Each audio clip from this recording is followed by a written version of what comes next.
क्या आपने कभी सोचा है जब कोई हमें छोड़कर चला जाता है, सच में चला जाता है तो क्या होता है?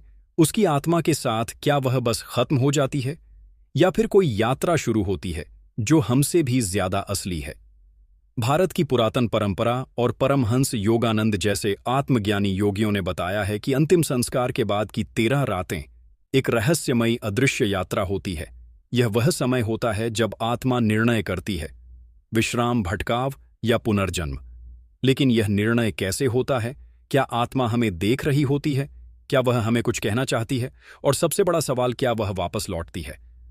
हम आपको लेकर चलेंगे उस रहस्यमयी यात्रा पर, मृत्यु के बाद के उन 13 दिनों में जिन्हें हम केवल परंपरा समझते आए, लेकिन वे दरअसल आत्मा के निर्णायक क्षण होते हैं। इस भाग में हम जानेंगे परमहंस योगानंद की दृष्टि से आत्मा का अनुभव, 13 दिनों के दौरान सूक्ष्म जगत में क्या घटता है, कैसे आत्मा अपने कर्मों के हिसाब से निर्णय करती है और कैसे हम जीवित होकर भी उस आत्मा की मदद कर सकते हैं। तो यदि आप जीवन और मृत्यु से आगे के सत्य को जानना चाहते हैं, यदि आप आत्मा के गहरे विज्ञान को समझना चाहते हैं, तो यह वीडियो आपके लिए है, क्योंकि यह सिर्फ कहानी नहीं है। यह हर उस आत्मा की सच्चाई है जो कभी जी चुकी है और एक दिन फिर लौटेगी। कल्पना कीजिए, आपने अभी अभी अंतिम सांस ली है, सांस थम चुकी है, शरीर शांत है और आपकी चेतना अभी भी जाग रही है। आपको सब कुछ दिख रहा है, लोग रो रहे हैं, छू रहे हैं, पुकार रहे हैं, लेकिन आप कुछ कह नहीं पा रहे। यही है आत्मा की पहली रात, एक गहरी खामोशी, एक भारी रहस्य और एक अनुभव जो हर आत्मा के लिए अनोखा होता है, जिसे हम मृत्यु कहते हैं। असल में वह जीवन के सबसे गढ़ द्वार का उद्घाटन है। परमहंस योगानंद कहते हैं, मृत्यु कोई अंत नहीं, यह तो आत्मा की नई आंखों से जीवन को देखना है। इस पहली रात में आत्मा अपने शरीर को देखती है, लेकिन अब वह केवल एक लाश है, एक खोल जिससे वह निकल चुकी है। दर्शकों के रोने की आवाजें आत्मा तक पहुंचती हैं, पर अब वह उन आवाजों का उत्तर नहीं दे सकती। उसे समझ आने लगता है, अब मैं इस दुनिया का हिस्सा नहीं रही। आत्मा धीरे धीरे ऊपर उठती है, जैसे कोई अदृश्य बल उसे खींच रहा हो। कभी तेज, कभी धीमी गति से वो देखती है अपने परिवार को, अपने घर को, अपनी हर उस चीज को जिससे वह जुड़ी थी। और तब होता है एक अद्भुत रहस्य उद्घाटन। जीवन में जो बातें हमने कभी गंभीरता से नहीं ली, प्रेम, करुणा, क्षमा, कर्म, वे अब आत्मा के सामने चलचित्र की तरह चलने लगती हैं। हर स्मृति, हर कर्म, हर दुख और हर सुख, सब उसकी चेतना में उतरते हैं। यह आत्मा की पुनरावलोकन यात्रा की शुरुआत है। लेकिन क्या आत्मा चाहती है वापस लौटना? क्या वह डरती है या उसे शांति महसूस होती है? यह सब निर्भर करता है उसके कर्म, उसकी प्रवृत्तियों और उसकी मृत्यु की अवस्था पर। कुछ आत्माएं शांत होती हैं, जैसे अपने कर्तव्यों को पूर्ण कर चुकी हो, और कुछ भटकी हुई, अधूरी, उलझी हुई। इस पहली रात में आत्मा समझने लगती है कि अब उसका शरीर उसके लिए नहीं, उसके अपनों के लिए एक स्मृति मात्र रह गया है। और तभी एक अदृश्य मार्ग उसके सामने खुलता है। कोई प्रकाश, कोई आकृति या केवल एक कंपन जो आत्मा को बुला रहा होता है। अब आत्मा को तय करना है, क्या वह उस प्रकाश की ओर बढ़ेगी या अपने प्रियजनों के मोह में फंसी रहेगी। पहली रात, यही वह रात होती है जब आत्मा को पहली बार अपने अस्तित्व की पूर्ण स्वतंत्रता का अनुभव होता है। और साथ ही सबसे गहरा अकेलापन क्या होता है। इस पहली रात के बाद क्या आत्मा आगे बढ़ पाती है, या यह शुरुआत है 13 दिनों की सबसे रहस्यमय यात्रा की, जहां आत्मा प्रवेश करती है सूक्ष्म लोक की उस दुनिया में जहां उसका सामना होता है खुद अपने कर्मों से। अब हम जानेंगे आत्मा की सूक्ष्म यात्रा, कर्मों का साक्षात्कार। पहली रात बीत चुकी है। अब आत्मा उस सीमा को पार कर चुकी है जहां शरीर, रिश्ते और दुनिया की आवाजें फीकी पड़ जाती हैं। अब वह प्रवेश करती है एक ऐसे सूक्ष्म लोक में जहां सब कुछ दिखाई देता है पर कोई ठोस नहीं होता, जहां हर भावना का रंग है, हर सोच की गंध है। यह है सूक्ष्म शरीर की दुनिया, जहां आत्मा अपने भूत, वर्तमान और भविष्य से आमने सामने होती है। यह कोई धरती नहीं, कोई स्वर्ग या नर्क भी नहीं। यह है एक कर्म क्षेत्र जहां आत्मा का असली हिसाब शुरू होता है। एक विशाल चलचित्र की तरह आत्मा अपनी पूरी जिंदगी को फिर से देखती है। उसके द्वारा बोले गए हर शब्द, किए गए हर कर्म, किसी को दी गई पीड़ा, किसी से किया गया प्रेम, सब कुछ बिना किसी बहाने के, बिना किसी न्यायालय के, केवल एक दर्पण की तरह उसके सामने चलता जाता है। और यहां कोई धोखा नहीं चलता। आत्मा जानती है कहां उसने सत्य छोड़ा, कहाँ उसने मोह में आकर अधर्म किया। परमहंस योगानंद कहते हैं, सूक्ष्म लोक में आत्मा को सिर्फ अपने कर्म नहीं दिखते, बल्कि वह अनुभव करती है कि उसने दूसरों को कैसा महसूस कराया था। मतलब, अगर आपने किसी को दर्द दिया तो अब आत्मा वही दर्द खुद महसूस करती है। अगर किसी को सच्चा प्रेम दिया तो आत्मा उस प्रेम की ऊर्जा में स्नान करती है। यह है कर्म की प्रतिध्वनि जो आत्मा को साफ कर रही है ताकि वह आगे बढ़ सके, और तब आत्मा के पास आता है एक अदृश्य मार्गदर्शक, कभी प्रकाश के रूप में, कभी किसी पूर्वज की आकृति में, या कभी केवल एक कंपन जो आत्मा को अगले पड़ाव की ओर ले जाता है। कुछ आत्माओं के लिए यह अनुभव सुखद होता है, जैसे स्वर्ग की सीढ़ियां चढ़ना, और कुछ के लिए यह यात्रा होती है घुटन, पछतावे और भटकाव से भरी हुई। क्यों? क्योंकि कर्म तो सबने किए, पर इरादा वह था जो सब कुछ तय करता है। क्या आपके कर्म दूसरों के लिए सहारा बने थे या बोझ? यह सूक्ष्म यात्रा आत्मा को सिखाती है कि जीवन कोई छोटी चीज नहीं थी। वह हर क्षण में एक ब्रह्मांड था जिसमें आपने जो भी डाला अब वह आपको लौट रहा है। अब आत्मा को दी जाती है एक सूक्ष्म झलक। क्या वह अगले जीवन में जन्म लेगी, या कुछ समय के लिए विश्राम, या कुछ अधूरी बातें उसे पीछे खींच रही हैं? और अगर आत्मा बहुत मोहग्रस्त हो, बहुत पछतावे में हो, तो वह भटकने लगती है। हाँ, यही वह आत्माएं हैं जो 13 दिन तक घरों में प्रियजनों के आसपास या अपने अधूरे कार्यों की जगहों पर अदृश्य रूप से घूमती हैं।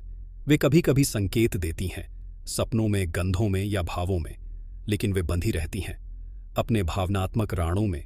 इसलिए हमारे पूर्वजों ने 13 दिन तक पिंडदान, प्रार्थना और स्मरण की परंपरा रखी, ताकि आत्मा इस सूक्ष्म यात्रा से मुक्त होकर आगे बढ़ सके।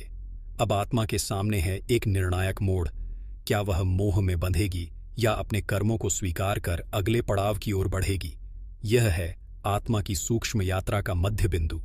क्या होता है आगे, कैसे आत्मा करती है निर्णय, भटकाव या शांति का? अब हम जानेंगे 13 दिनों की मध्य स्थिति, भटकाव या शांति। अब तक आत्मा शरीर से मुक्त हो चुकी है, वो सूक्ष्म लोक के द्वार पर खड़ी है, कर्मों की झलक देख चुकी है, और अब उसके सामने है एक ऐसा मोड़ जहां से उसकी यात्रा का अगला रास्ता तय होता है। यह समय है 13 दिनों का मध्यकाल, जहां आत्मा न इधर है न उधर, न पूरी तरह पृथ्वी से अलग और न पूरी तरह अगले लोक में प्रवेश कर चुकी। यह स्थिति अत्यंत संवेदनशील होती है।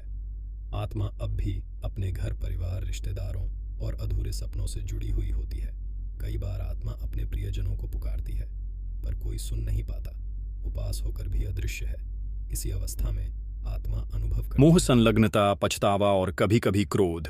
अगर आत्मा का मन शांत है तो वह इस समय में प्रार्थनाओं और पिंडदान की ऊष्मा से ऊपर उठती है, जैसे कोई लहर धीरे धीरे किनारे छोड़कर गहराइयों की ओर बढ़ती है।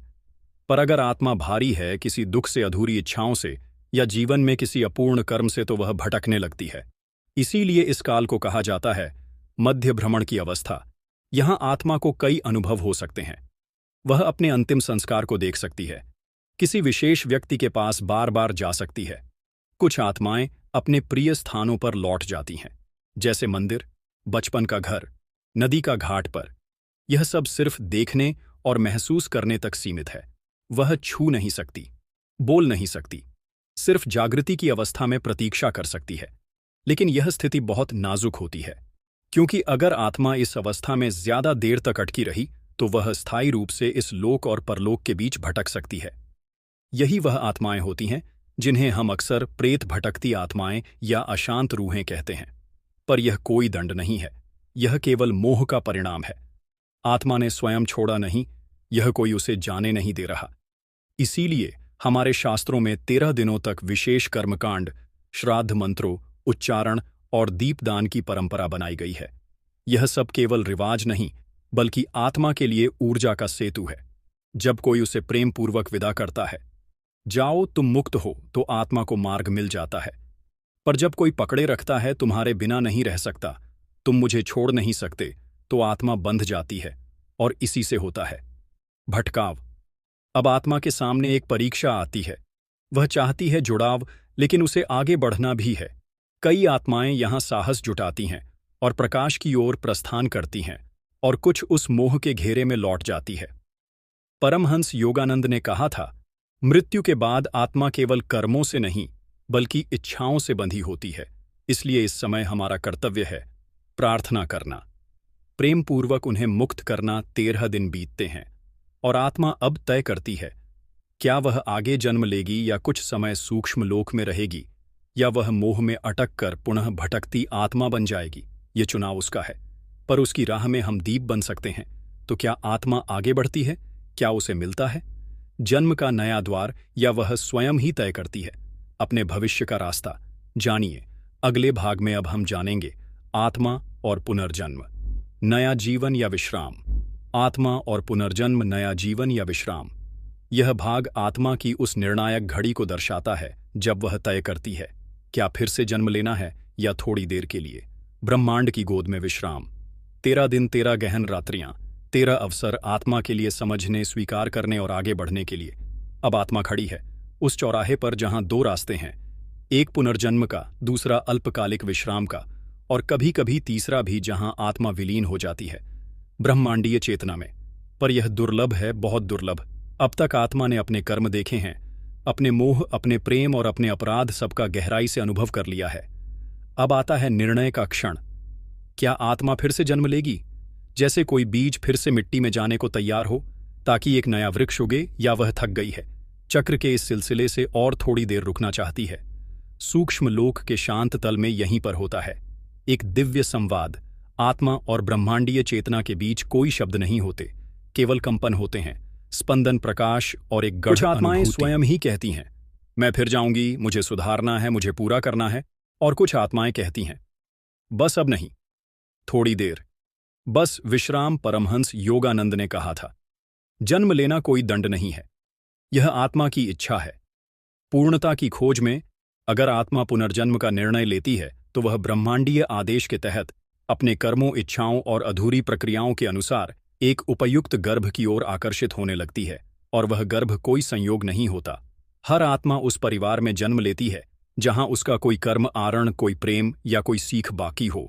इस तरह से आत्मा एक नई यात्रा के लिए फिर से सीमित होती है, शरीर में, बचपन में, भूल में, और एक बार फिर माया की चादर ओढ़ लेती है।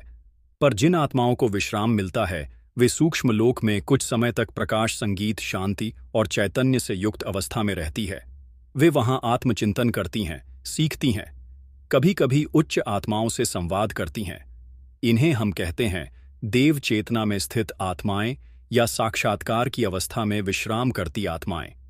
यहां ना कोई दोहक होता है, ना सुख का लोभ, सिर्फ अनुभव होता है, मौन, शांति और परम प्रेम का। तो अब प्रश्न यह नहीं कि आत्मा जाती कहां है, प्रश्न यह है क्या हमने उसे जाने दिया, क्या हमने अपने प्रेम को बंधन बना दिया या उसे उड़ने के लिए आशीर्वाद दिया। 13 दिनों की यह यात्रा अब पूर्णता की ओर है। आत्मा अब अपने अगले मार्ग की ओर अग्रसर है। जन्म, विश्राम या मोक्ष पर क्या यही कहानी समाप्त होती है? नहीं, अब आता है जहां हम जानेंगे कि आत्मा के जाने के बाद हम क्या कर सकते हैं। क्या हमारी प्रार्थनाएं सच में असर करती है? क्या पिंडदान, श्राद्ध और स्मरण आत्मा को प्रकाश तक पहुंचा सकते हैं? अब हम अंतिम भाग में जानेंगे आत्मा की विदाई क्या करते हैं, हम और क्यों। यह अंतिम भाग आत्मा के 13 दिवसीय रहस्यपूर्ण प्रवास की पूर्णता है, साथ ही हमारे द्वारा किए गए कर्मों की महत्ता, भावनात्मक गहराई और आध्यात्मिक उद्देश्य को दर्शाता है। 13 दिन बीत चुके हैं, 13 रात्रियां, 13 अवसर, 13 मोड़ उस आत्मा के लिए जो अब अपने अगले पड़ाव की ओर बढ़ रही है। लेकिन यह 13 दिन सिर्फ आत्मा के नहीं थे, यह हमारे भी थे, हमारे जो उसे छोड़ना नहीं चाहते थे, जो उसकी एक झलक के लिए तड़प रहे थे, जो उसकी याद में रोते टूटते और फिर भी उसे विदा करने की हिम्मत जुटा रहे थे। पर क्या आपने कभी सोचा है कि जब हम दीप जलाते हैं, श्राद्ध करते हैं, पिंडदान देते हैं तो उसका क्या असर होता है? क्या वह आत्मा तक पहुंचता है या यह सब बस परंपराएं हैं? परमहंस योगानंद कहते हैं जब प्रेम और श्रद्धा से किया गया कोई कर्म किसी आत्मा के लिए समर्पित होता है तो वह कर्म केवल दुनिया में नहीं, उसकी चेतना तक भी जाता है। इसलिए जब आप मंत्र बोलते हैं तो वह कंपन आत्मा को छूता है। जब आप भोजन अर्पण करते हैं तो उसका सूक्ष्म भाग आत्मा को मिलता है। और जब आप रोते हैं पर उसे प्रेम से विदा करते हैं तो वह आपकी ऊर्जा को पहचानती है। 13वें दिन का अंतिम पिंडदान, वो सिर्फ अनाज नहीं होता, वो आत्मा को एक संदेश होता है, जाओ, हम तुम्हें प्रेम से मुक्त करते हैं। अब तुम्हारी यात्रा आगे की है। अक्सर लोग पूछते हैं, क्या आत्मा वापस आती है? उत्तर है, आत्मा हमेशा मौजूद रहती है। आपके विचारों में, आपकी भावनाओं में, आपके कर्मों में, पर उसकी स्थिति बदल जाती है। अगर आपने उसे प्रेम पूर्वक विदा किया तो वह ऊपर से आपकी रक्षा करती है, एक ऊर्जा बनकर आपका सहारा बनती है। लेकिन अगर आपने उसे रो रो कर पकड़े रखा तो वह मोह में फंसकर भटक सकती है। इसलिए श्राद्ध का उद्देश्य सिर्फ आत्मा को खाना अर्पण करना नहीं है, वह है उसके साथ हमारे रिश्ते को प्रकाश में बदलना। अब वह आत्मा कहीं और है, शायद किसी और जन्म में, या किसी सूक्ष्म लोक में विश्राम कर रही है, या हमारे ही पास हमारे कर्मों के रूप में। हमारी सबसे बड़ी भक्ति क्या है कि हम उस आत्मा के लिए प्रार्थना करें, दिन उसके नाम पर सेवा करें, अन्नदान करें या किसी की मदद करें। क्योंकि जब हम ऐसा करते हैं तो आत्मा को लगता है उसका जीवन व्यर्थ नहीं गया। वह आपके कर्मों के माध्यम से इस संसार में जीवित रहती है, और अंत में यही मृत्यु का रहस्य है कि कोई नहीं मरता, केवल बदलता है।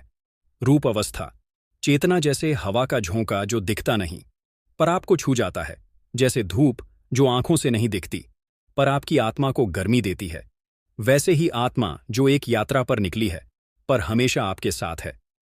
तो अगली बार जब आप किसी को खो दें तो उन्हें रोते हुए विदा ना करें, बल्कि कहें, जाओ तुम्हारी यात्रा महान हो, और जब मिलो तो पहचान पाऊं। यही है 13 दिन की रहस्य यात्रा की पूर्णता, यही है मृत्यु के बाद जीवन का रहस्य, और यही है प्रेम की सबसे पवित्र अभिव्यक्ति। तो आपने आज जो सुना वह केवल ज्ञान नहीं था, वह एक आत्मिक स्मृति थी जो आपके भीतर पहले से ही थी लेकिन धुंधला गई थी। हर एक आत्मा, चाहे वह बच्चा हो या वृद्ध, अमीर हो या साधु, मृत्यु के बाद वही रास्ता तय करती है। 13 दिन 13 रातें और एक ऐसा निर्णय जो अगले जन्म की दिशा तय करता है। परमहंस योगानंद कहते हैं, मृत्यु अंत नहीं है, यह केवल एक द्वार है जिसके पार आत्मा और भी अधिक सच और भी अधिक स्वतंत्र होती है। अगर आप आज किसी प्रिय की याद में डूबे हुए हैं या स्वयं जीवन और मृत्यु के प्रश्नों से जूझ रहे हैं, तो याद रखिए, आप अकेले नहीं हैं। आपकी हर भावना, हर प्रार्थना उस आत्मा तक पहुंचती है, और आत्मा हमेशा आपके पास होती है, बस आप देख नहीं पाते। इस पूरी 5 भागों की यात्रा में आपने आत्मा की पहली रात से लेकर उसके पुनर्जन्म तक की पूरी प्रक्रिया को जाना, भावनात्मक भी और आध्यात्मिक भी। अब यह ज्ञान आपके पास है, अब यह शक्ति आपके भीतर है कि जब कोई आपको छोड़े तो आप केवल आंसू नहीं बल्कि शांति और प्रकाश भेज सकें। अगर यह वीडियो आपके मन को छू गया हो, अगर आपको किसी प्रश्न का उत्तर मिला हो, तो कृपया एक बार अपना अनुभव नीचे कमेंट में लिखें, क्योंकि किसी और को शायद आपके शब्दों में जवाब मिल जाए। वीडियो को लाइक करें, शेयर करें उन लोगों के साथ जो किसी आत्मा को विदा कर चुके हैं, और सब्सक्राइब करें इस चैनल को, क्योंकि यहाँ हर वीडियो सिर्फ जानकारी नहीं बल्कि आत्मिक अनुभव होता है। मिलते हैं फिर किसी और आत्मिक यात्रा में, तब तक अपने भीतर की आत्मा को जानिए, क्योंकि वही सबसे बड़ा मंदिर है।